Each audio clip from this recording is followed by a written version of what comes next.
Olá, meus caríssimos, minhas caríssimas amigos que me acompanham nas nossas aulas de direito, em especial na nossa aula de direito penal.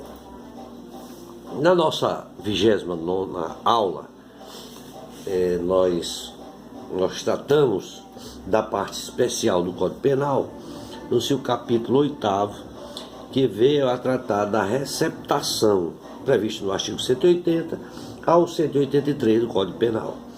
Hoje, na nossa 30ª aula, nós iremos tratar do título 3 da parte especial do Código Penal, que vem a tratar dos crimes contra a propriedade material, em especial no seu capítulo 1, que trata dos crimes contra a propriedade intelectual prevista no artigo 184 do Penal, tá?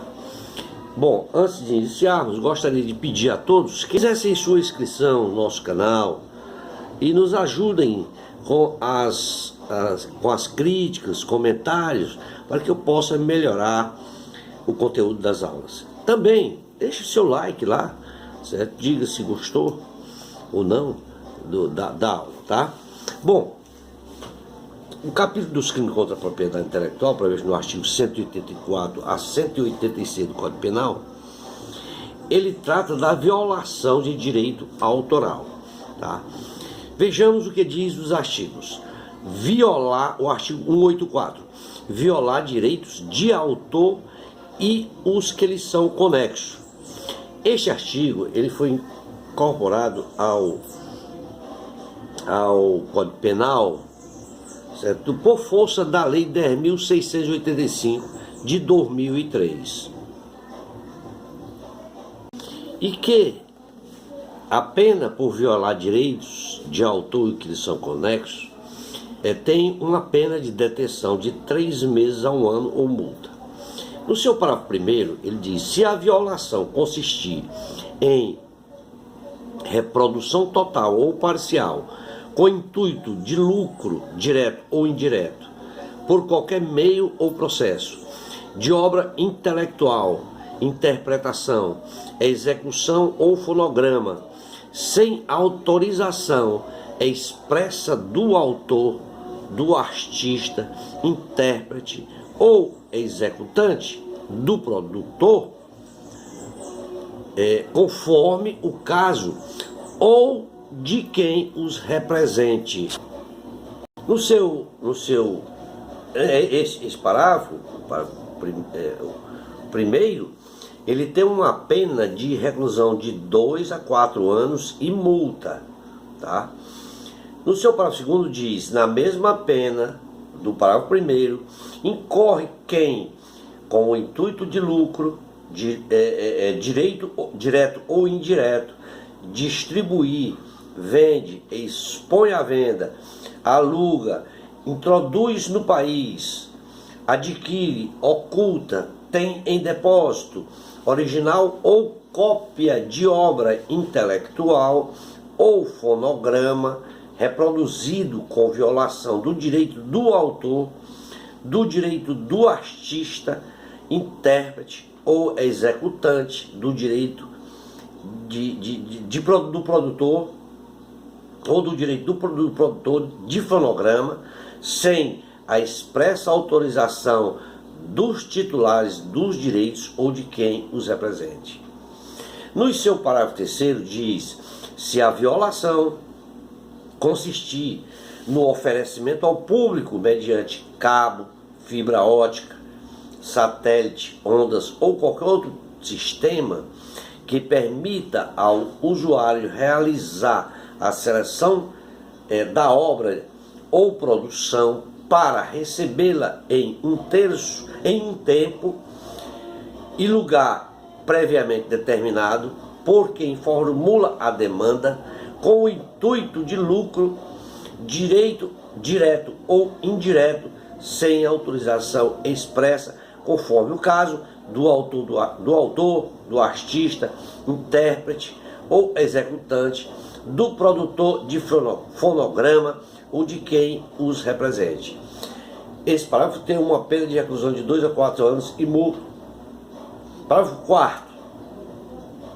no disposto nos parágrafos 1º, 2º e 3º, não se aplica quando se tratar de execução ou limitação ao direito do autor ou os que lhes são conexos, em conformidade com o previsto na Lei 9.610, de 19 de fevereiro de 1998, nem a cópia de obra intelectual ou fonograma em um só exemplar, para o uso privado do copista, sem o intuito de lucro direto ou indireto.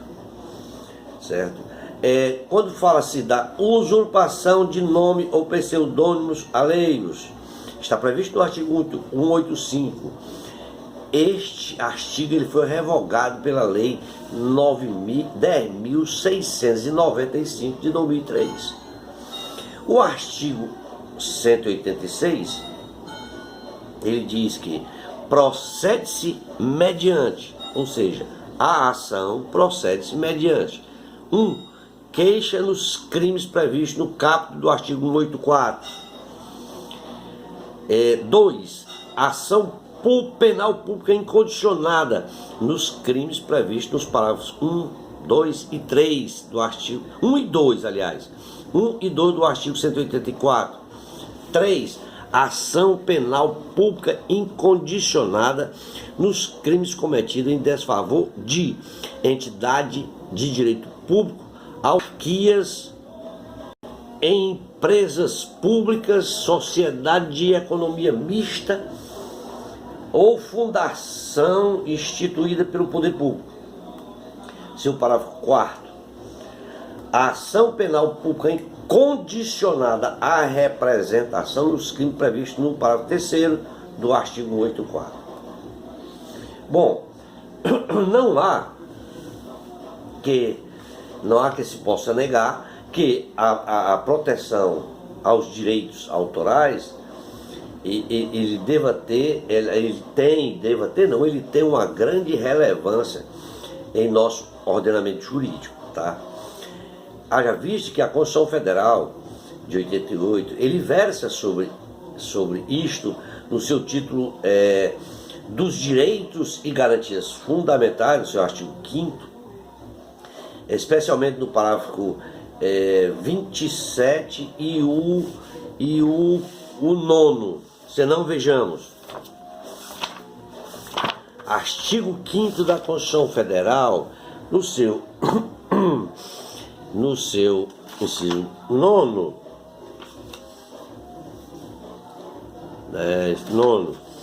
ele diz assim, ó: é livre a expressão da atividade intelectual, artística, científica e de comunicação, independentemente de censura ou licença. E no seu inciso 27, 24, 25, 26, 25, 26, 27, aos autores pertencem o direito exclusivo de utilização, publicação ou reprodução de suas obras, transmissíveis aos herdeiros pelo tempo que a lei fixar. Tá? Então, também na Constituição Federal tem esta proteção, tá? Garantida pela própria Constituição. Este assunto de liberdade, de propriedade intelectual, é um assunto também tratado no artigo 134 e seus parágrafos, né? O direito autoral é um direito subjetivo, onde aí se vislumbra pelo moderno momento, certo? O direito autoral e a propriedade intelectual, que é tudo que se oriunda da inteligência humana, independentemente daquilo que for artístico, empresarial ou educacional, tá? Incluindo-se também aqueles que contrariam exclui-se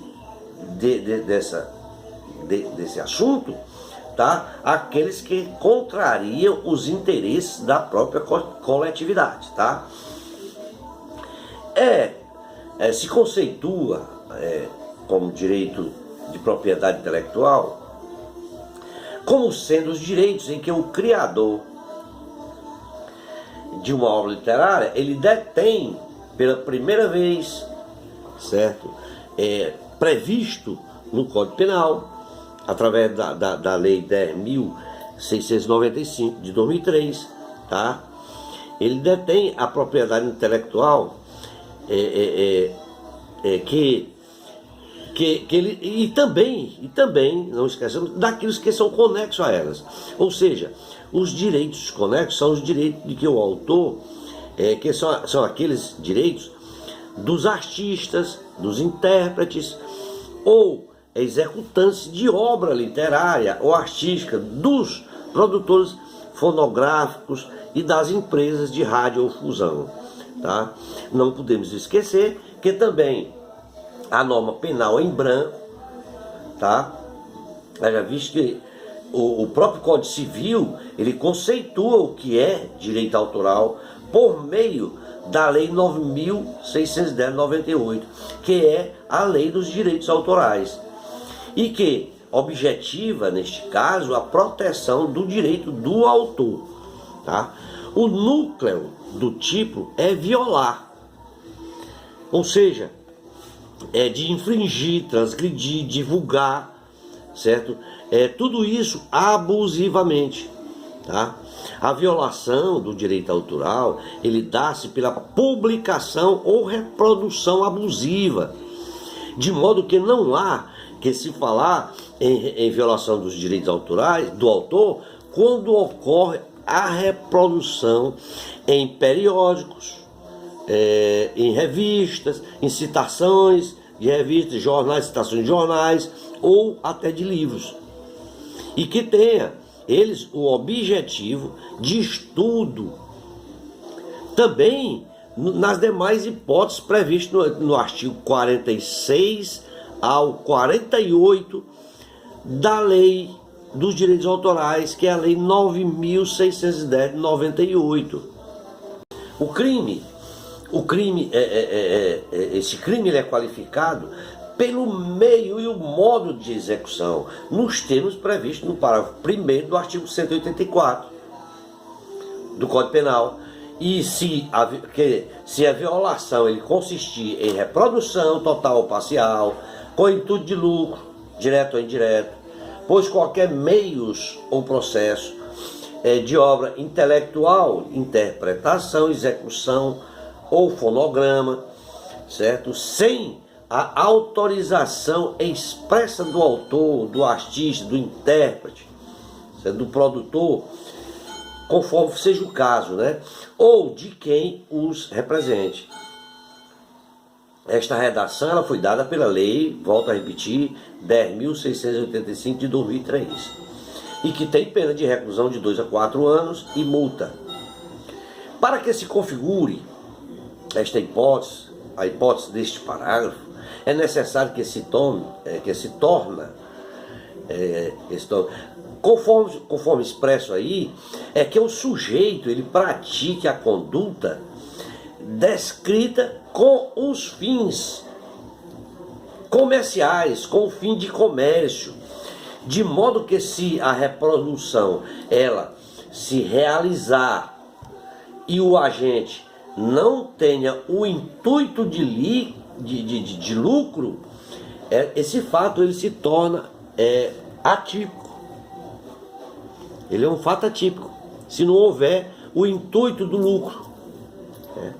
Por sua vez, o parágrafo 2º, no seu parágrafo 2º do artigo do artigo 184 em que falamos, ele prevê de forma alternativa vários núcleos, tais como vender, ocultar, trocar e etc.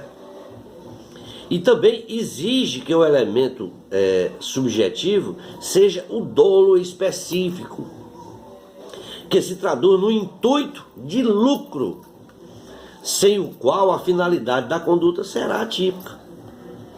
No seu parágrafo 3º, ele induz que se a violação consistir no oferecimento ao público, mediante cabo, fibra, ótica, satélite, ondas, ou qualquer outro sistema que vá permitir ao usuário para que ele possa realizar seleção de obra ou reprodução para recebê-la em algum lugar previamente determinado,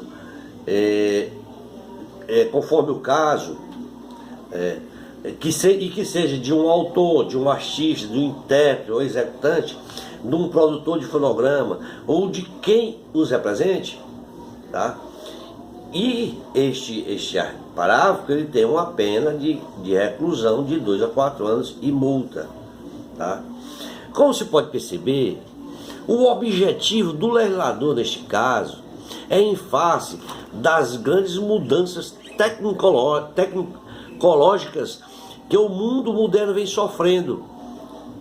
E foi com esse intuito que ele ampliou a proteção do direito autoral e de seus conexos.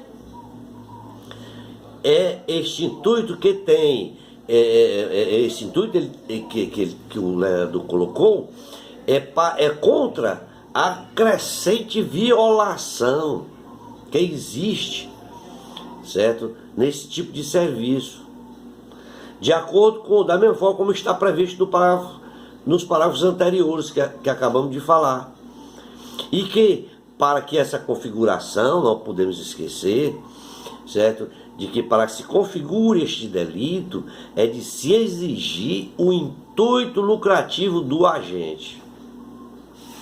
A Lei 10.695 de 2003, além de trazer alterações, tá certo, nos parágrafos 1º, 2º e 3º, ela acrescentou o parágrafo 4º ao artigo 184,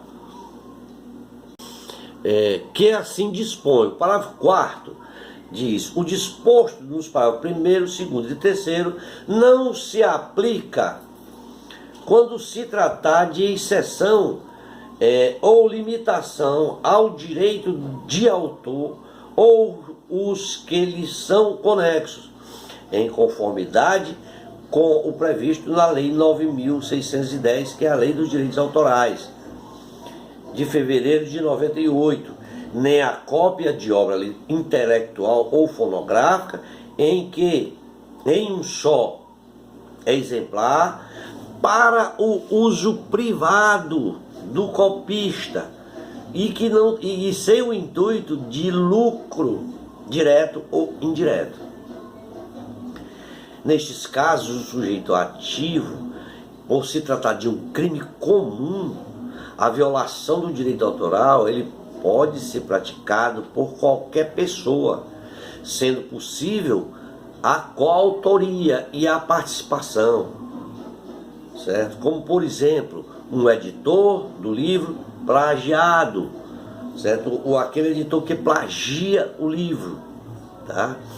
O sujeito passivo é o autor ou o terceiro titular do direito autoral sobre a obra intelectual ou literária, ou seja, é aquele titular do direito violado com a conduta criminosa, que pode ser tanto o autor quanto o terceiro, né? A pessoa jurídica de direito privado, também colocada nesse artigo e nesses incisos, também ela pode ser titular dos direitos autorais de outra pessoa, desde que tais direitos estejam previstos em contrato, ocasião em que tais entes eles poderão ser sujeito passivo de um crime praticado dentro desses parágrafos e incisos, tá? Trata-se esse delito de um delito doloso. É doloso, é comissivo, certo? Que ele pode ser praticado via omissão própria ou imprópria. Na hipótese em que o autor, o agente, ele gozar de um status de garantidor, por exemplo, é um crime material instantâneo ou permanente, porque depende, tá, de como o delito for praticado, podendo se prolongar no tempo, tá? É de forma livre, monossubjetiva, plurissubsistente e não transente, tá?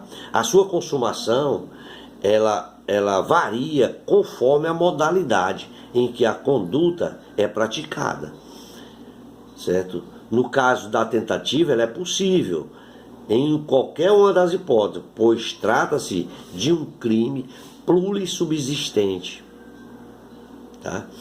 A ação penal cabível, tá, você vai ter que utilizar conforme o caso, certo? Observando as regras delineadas no artigo 186 do Código Penal, que trata da procedência da ação, tá? Ou seja, o 186 diz: procede-se mediante a queixa nos crimes previstos no caput do artigo 84. Quando ocorrer dentro do caput do artigo 184, no caput da cabeça do artigo, certo? Procede-se mediante queixa, tá? 2. Ação penal pública condicionada nos crimes previstos nos parágrafos 1º e 2º. Quando o crime incorre dentro do que está previsto no parágrafo 1º e 2º do artigo 184, certo? É uma ação pública incondicionada.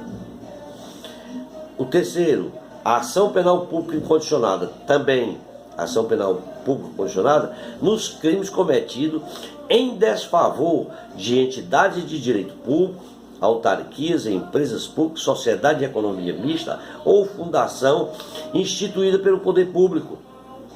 4. A ação penal pública condicionada à representação nos crimes previstos no parágrafo 3º do artigo 184. Ou seja, se a violação ocorrer dentro do que está previsto no seu parágrafo 3º, a ação é penal pública condicionada à representação.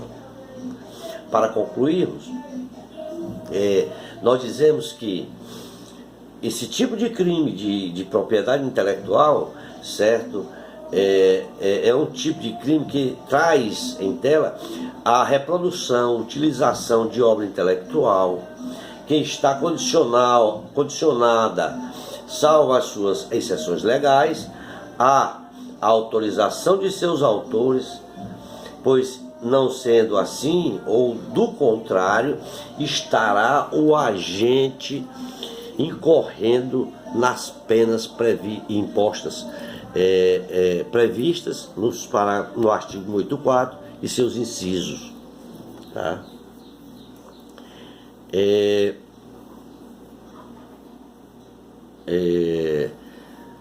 O que também devemos observar que incorre assim, que deve incorrer nas mesmas penas, assim, os impostos, e sem prejuízo, tá, do âmbito civil, porque tem a lei, a lei 9.000 e a lei 10.000 que vinculou o artigo 184 e a lei 9.610, tá? 9.610, que é dos direitos autorais, né? Então, que o objeto material do crime, o objeto material do delito é a obra literária, certo? Artística ou científica. O sujeito ativo é qualquer pessoa. Ele pode ser sujeito ativo do delito de violação ou do direito autoral. O sujeito passivo será o autor da obra literária, artística ou científica. E não podemos esquecer que cabe também a seus sucessores e herdeiros, ou qualquer outra pessoa que seja titular dos direitos sobre a produção intelectual. Tentativa, sim, existe, admite-se a tentativa, tá? Do elemento subjetivo, o elemento subjetivo do delito de violação de direito autoral, ele somente pode ser praticado dolosamente. Esse delito só pode ser praticado dolosamente, não havendo previsão para a sua modalidade na natureza culposa. As modalidades qualificadas estão previstas aí no parágrafo 1º, 2º e 3º do artigo 184, que prevêem aí as modalidades qualificadas da violação do direito autoral. Por fim, quanto à falsificação, dizemos que é a marca ou patente de um produto, é falsificar a marca ou patente de um produto, e que a legislação aplicável é a Lei 9.279/96, Lei de Propriedade Industrial. É evidente que para estes casos também o Código de Processo Penal e o Código Penal, eles são aplicados subsidiariamente, tá? Nos casos em que houver a prática de crime prevista na Lei de Propriedade Industrial, como acontece aí no caso das falsificação de CD, bolsa, brinquedo, etc., de marcas famosas, certo? O criminoso normalmente ele infringe as regras do artigo 129, 189, 190 a 195 e dentre outras da Lei 9.279/96. E que para essa situação a vítima, que nessas situações a vítima ela pode requerer uma instauração de inquérito policial nos mesmos moldes em que nos referimos acima dentro do Código Penal, tá? E também ele pode utilizar-se do artigo 202 da Lei 9.299 e requerer pela via judicial a busca e a apreensão dos produtos falsificados. Vamos ficar por aqui. Na nossa próxima aula, que será a nossa 31ª aula, 31ª, nós iremos falar do capítulo 2, do título dos crimes contra a propriedade material, que está, o capítulo 2 se refere aos crimes contra o privilégio da intervenção, que é do artigo 187 ao 187 a 191 foi revogado, 192 a 95 revogado e revogado dos crimes da ocorrência geral. Então nós iremos tratar no título 4 dos crimes contra a organização do trabalho, tá? Então, até a nossa próxima aula, espero contar com todos e também ter contribuído para um melhor entendimento dos crimes contra a propriedade intelectual. Na nossa próxima aula, nós trataremos dos crimes contra a organização do trabalho. Obrigado e até a nossa próxima aula.